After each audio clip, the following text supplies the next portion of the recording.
काय तुमचं बोलणं झालेलं आहे? आमची दिशा आता तरी पक्षाने निवडणूक जिंकलेली आहे. 1 वर्ष झालेलं आहे. सांगायला थोडं खेद वाटतंय. संघटनात्मक पक्षाचं काम कमी आहे.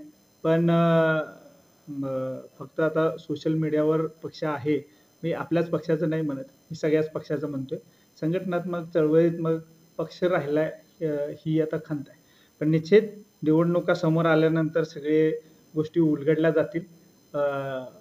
माझ्याकडून मी तुम्हाला एवढा संदेश देईल, की जी जुनी लोकं आहेत, त्यांना पुनर्जीवित करून नवीन लोकांना संधी कशी मिळेल आणि जुनी लोकं कशी नवीन पुनर्जीवित होतील. कारण का बरेच कालखंड गेलेला आहे. जिल्हा परिषद असतील, पंचायत समिती असतील, 4-5 वर्षाचा कालखंड गेलेला आहे आणि थोडीशी मरगळ सगळ्याला चाललेली आहे. आणि ह्या पद्धतीनं राजकारणावरचं जे काही मागच्या ज्या काही घडामोडी झाल्या 2-3 वर्षात, 2.5-3 वर्षाच्या कालखंडात.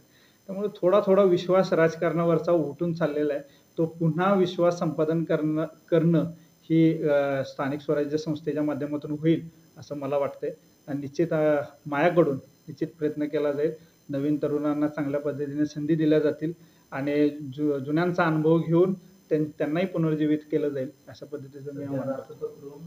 एकतपूर मतदारसंघात जिल्हा परिषद मतदारसंघात अनिल शेळके यांना उमेदवारी जाहीर केली. तसं शेतकरी कामगार पक्षातून असं काही कोणतं नाही, चाचपणी शेतकरी कामगार पक्षाचं वरून अजून तरी चाचपणी नाही झाली. पण निश्चित आमच्या वैयक्तिक पातळीवर चाचपण्या सुरू आहेत. माणसांची मानसिकता होतीये निवडणुका लढायची आणि निश्चित जसा काळ पुढे जाईल आणि निवडणुका रंगत येतील त्यावेळेस सगळ्या गोष्टी उलगडत जातील. साहेब, तालुक्यात अशी एक चर्चा आहे की शेतकरी कामगार पक्षामध्ये एक दुसरा गट हा फुटणार आहे. म्हणजे एकंदरीत दुसऱ्या पक्षात कुठला तरी प्रवेश करणार आहे अशी चर्चा आहे. तर तो नेमका गट कोणता असं म्हणजे अशी चर्चा आहे थोडी. चर्चा मी हे ऐकलेली आहेत, पण अजून कुठं मला त्या गोष्टी म्हणजे ऑफिशियली कुठं दिसत नाहीत. पण मी म्हणलंच ना तुम्हाला 2.5-3 वर्षापासूनचे जे राजकारण चाललेलं आहे एवढं गढूळ झालेलं आहे. कोण कुठल्या पक्षात आहेत, कुठला कार्यकर्ता कुठल्या पक्षात आहे आणि कुठल्या मंचावर आहे हे सांगायला आता कठीण आहे.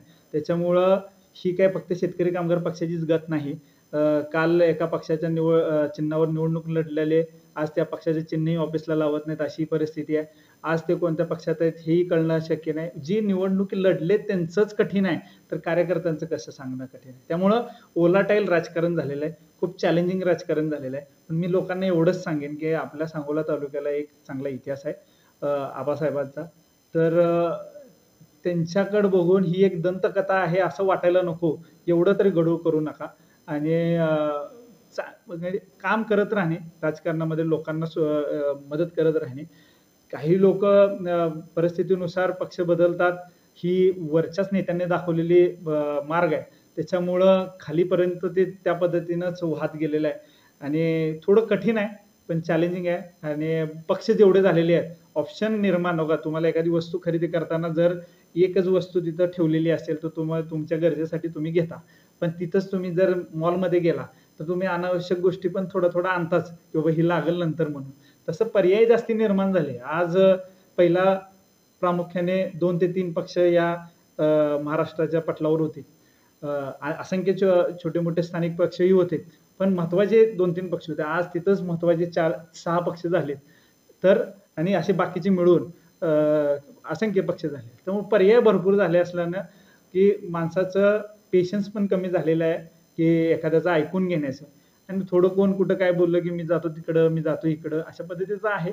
पण मला वाटतं, की संघटित राहावं, आबासाहेबांच्या विचाराचे लोकं एकत्र राहावी, असं मला वाटतंय. त्या पद्धतीनं सगळ्याच पक्षातल्या लोकांनी विचार करायला पाहिजे, नेतृत्वाने विचार करायला पाहिजे, की आपलं कुठं चुकत नाही ना, की बाबा लोकं असा निर्णय घेण्यापर्यंत का पोहोचतील?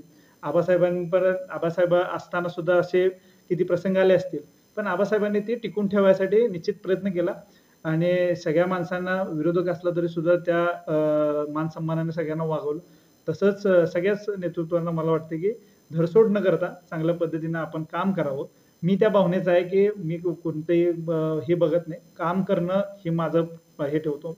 मग मला प्रत्यक्षात त्याच्याबरोबर उभा राहून काम नसतं केलं तरी फोनद्वारे जेवढे जास्ती कामं करता येईल तेवढे आम्ही करण्याचा प्रयत्न करतो. येणाऱ्या काळात शेका पक्षाकडून तुमच्याकडे महत्वाची भूमिका कोणती असणार? मी सांगतोय ना, हे शेका पक्षाकडे संघटनात्मक कुठलंही आता काम नाही चालू. वैयक्तिक पातळीवर सगळी कामं चालू आहेत. त्यामुळं ज्यावेळी संघटनात्मक काम चालू राहील, आमची चिटणीस मंडळाची पण बैठक पुढे ढकलली गेलेली आहे. काही जबाबदारी दिली तर निश्चित ती मी माझं तन, मन, धन लावून काम पार पाडेन. पण काही जबाबदारी नाही दिली, तर मी निश्चित माझ्या परीनं एक चांगल्या पद्धतीनं समाजकार्य आणि राजकारण जेवढं करता येईल, तेवढ्या पद्धतीनं ताकदीनं करेल. जेवढं लोकांच्या कामी येईल, तेवढं मी निश्चित देवाच्या कृपेनं मी ज्या घरात जन्मलोय, त्याच्यामध्ये काही खायला-प्यायला कमी नाही आहे.